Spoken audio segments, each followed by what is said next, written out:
Tapos, isunod natin ang olive oil.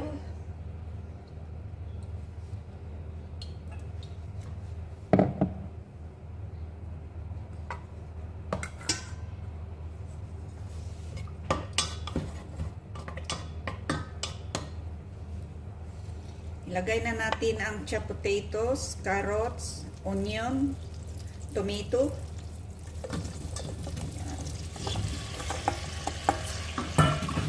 Fry lang natin mga karosas. Bali healthy soup ito mga karosas. Tapos isunod natin ang 2 tablespoon na tomato paste.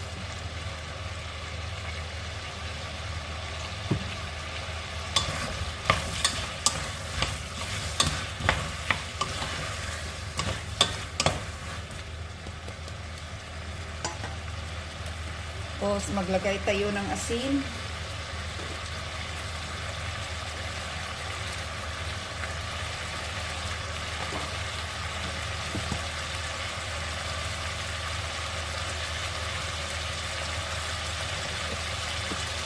Black pepper.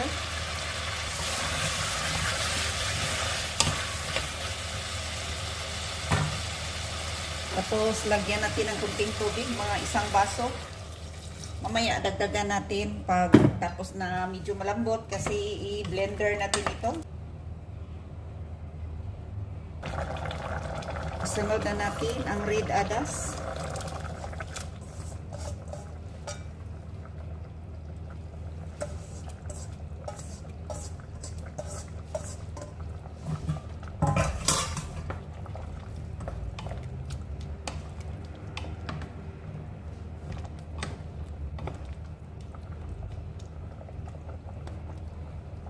Ayan, balikan lang natin mamaya mga karosas.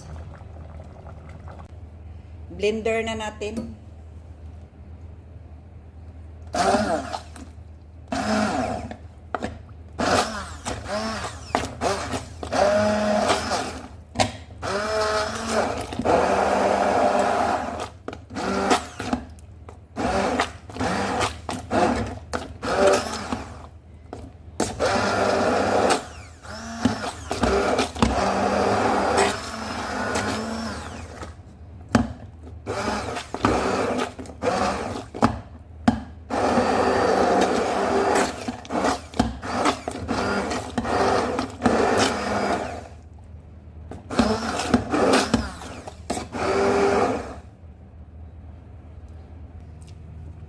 Ayan, luto na ang soup natin mga karosas. Ang sarap-sarap na.